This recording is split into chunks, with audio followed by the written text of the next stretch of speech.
This is a TLC recording. Pride and Prejudice by Jane Austen. Chapter 29.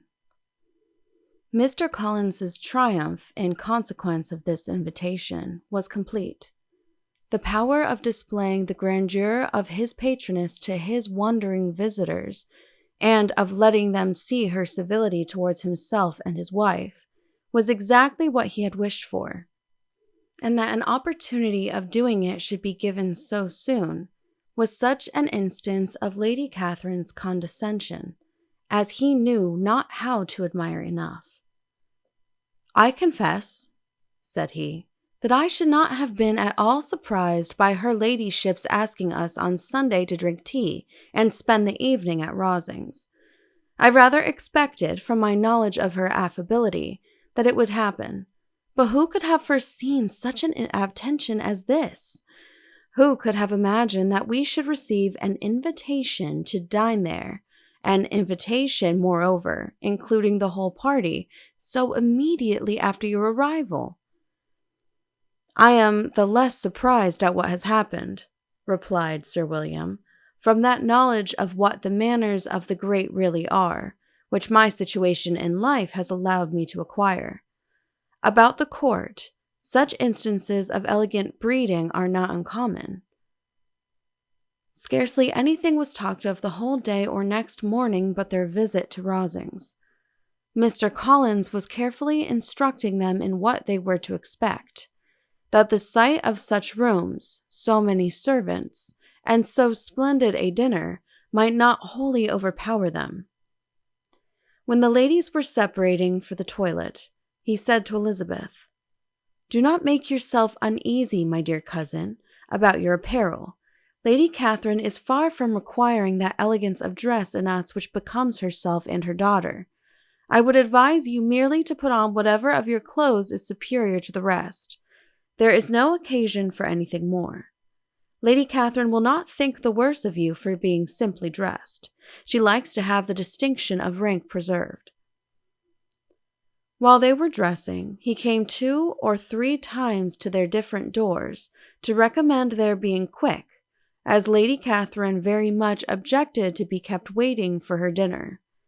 Such formidable accounts of her ladyship and her manner of living quite frightened Maria Lucas, who had been little used to company, and she looked forward to her introduction at Rosings with as much apprehension as her father had done to his presentation at St. James's.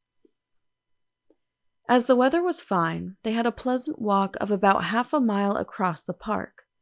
Every park has its beauty and its prospects, and Elizabeth saw much to be pleased with, though she could not be in such raptures as Mr. Collins expected the scene to inspire, and was but slightly affected by his enumeration of the windows in front of the house, and his relation of what the glazing altogether had originally cost Sir Louis de Bourgh.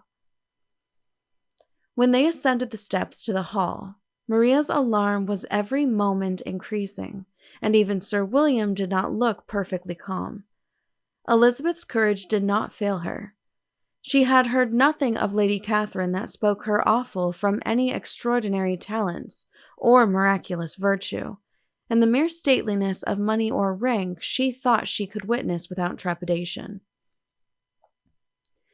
From the entrance hall, of which Mr. Collins pointed out, with a rapturous air, the fine proportion and the finished ornaments, they followed the servants through an antechamber to the room where Lady Catherine, her daughter, and Mrs. Jenkinson were sitting.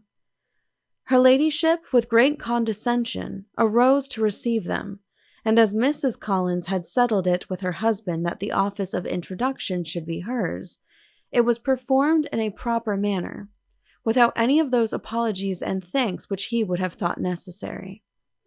In spite of having been at St. James's, Sir William was so completely awed by the grandeur surrounding him that he had but just courage enough to make a very low bow and take his seat without saying a word, and his daughter, frightened almost out of her senses, sat on the edge of her chair, not knowing which way to look. Elizabeth found herself quite equal to the scene, and could observe the three ladies before her composedly.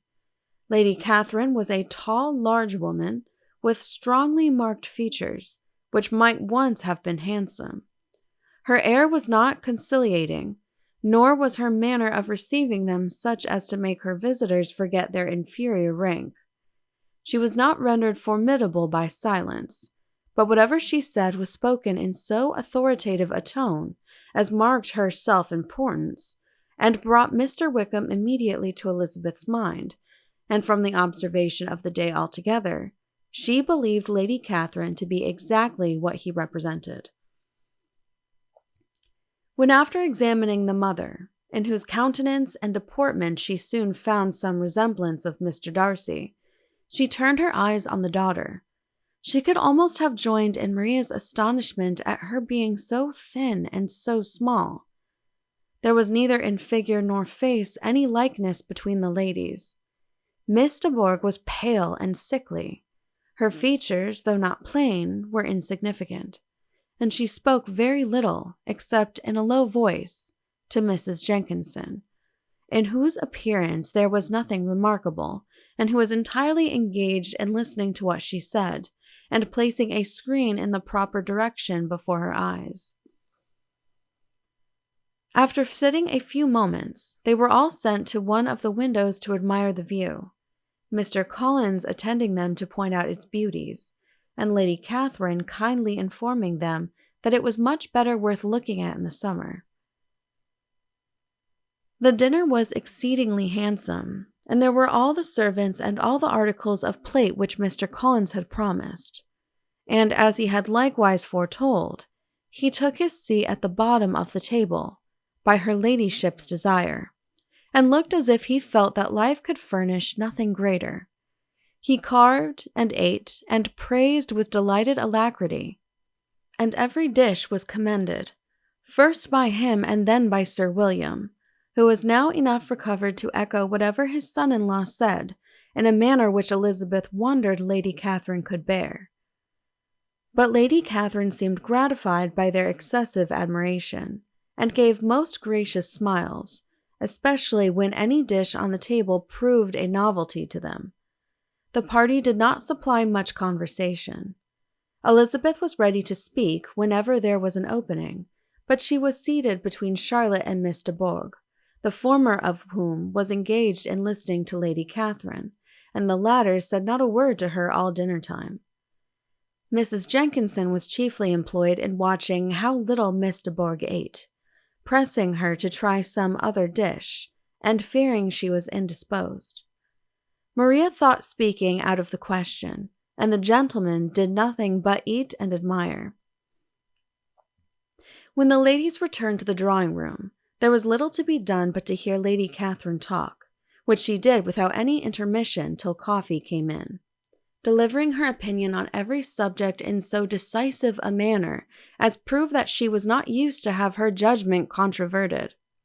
She inquired into Charlotte's domestic concerns familiarly and minutely, gave her a great deal of advice as to the management of them all, told her how everything ought to be regulated in so small a family as hers, and instructed her as to the care of her cows and her poultry.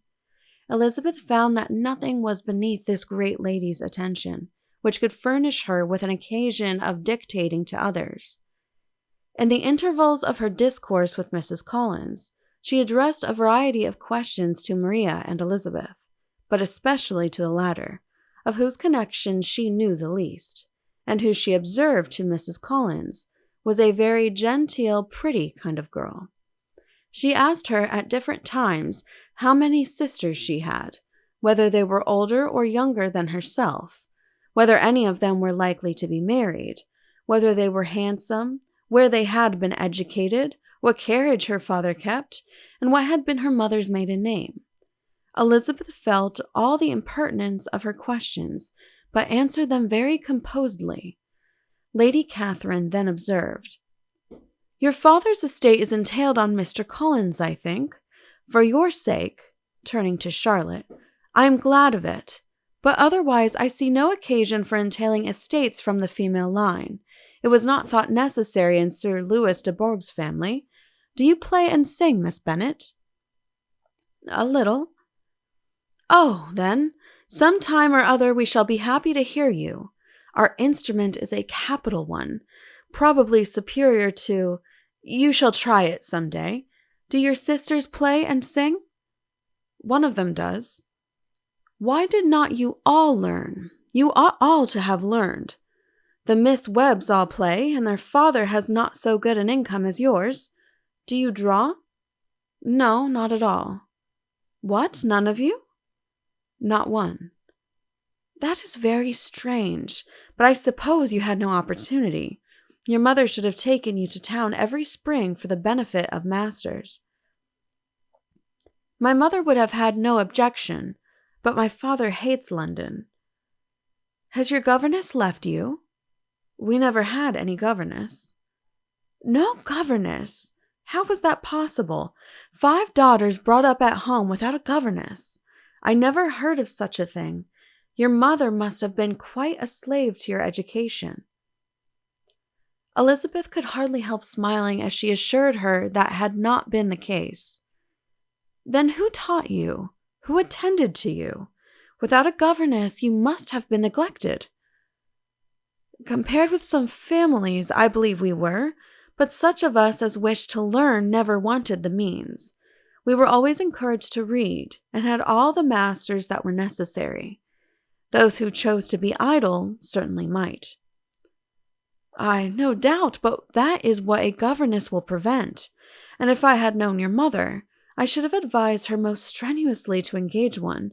I always say that nothing is to be done in education without study and regular instruction, and nobody but a governess can give it. It is wonderful how many families I have been the means of supplying in that way. I am always glad to get a young person well placed out. 4 nieces of Mrs. Jenkinson are most delightfully situated through my means, and it was but the other day that I recommended another young person, who was merely accidentally mentioned to me, and the family are quite delighted with her. Mrs. Collins, did I tell you of Lady Metcalfe's calling yesterday to thank me? She finds Miss Pope a treasure. 'Lady Catherine,' said she, 'you have given me a treasure. Are any of your younger sisters out, Miss Bennet?' 'Yes, ma'am, all.' 'All? What, all 5 at once? Very odd. And you only the second. The younger ones out before the elder ones are married. Your sisters must be very young.' 'Yes, my youngest is not 16. Perhaps she is full young to be much in company. But really, ma'am, I think it would be very hard upon younger sisters that they should not have their share of society and amusement, because the elder may not have the means or inclination to marry early. The last born has as good a right to the pleasures of youth as the first, and to be kept back on such a motive, I think it would not be very likely to promote sisterly affection or delicacy of mind.' 'Upon my word,' said her ladyship, 'you give your opinion very decidedly for so young a person. Pray, what is your age?' 'With 3 younger sisters grown up,' replied Elizabeth, smiling. 'Your ladyship can hardly expect me to own it.' Lady Catherine seemed quite astonished at not receiving a direct answer, and Elizabeth suspected herself to be the first creature who had ever dared to trifle with so much dignified impertinence. 'You cannot be more than 20, I am sure, therefore you need not conceal your age.' 'I am not 21. When the gentlemen had joined them, and tea was over, the card tables were placed. Lady Catherine, Sir William, and Mr. and Mrs. Collins sat down to quadrille, and as Miss de Bourgh chose to play at casino, the 2 girls had the honor of assisting Mrs. Jenkinson to make up her party. Their table was superlatively stupid. Scarcely a syllable was uttered that did not relate to the game, except when Mrs. Jenkinson expressed her fears of Miss de Bourgh's being too hot or too cold, or having too much or too little light. A great deal more passed at the other table. Lady Catherine was generally speaking, stating the mistakes of the 3 others, or relating some anecdote of herself. Mr. Collins was employed in agreeing to everything her ladyship said, thanking her for every fish he won, and apologizing if he thought he won too many. Sir William did not say much. He was storing his memory with anecdotes and noble names. When Lady Catherine and her daughter had played as long as they chose, the tables were broken up. The carriage was offered to Mrs. Collins, gratefully accepted, and immediately ordered. The party then gathered round the fire to hear Lady Catherine determine what weather they were to have on the morrow.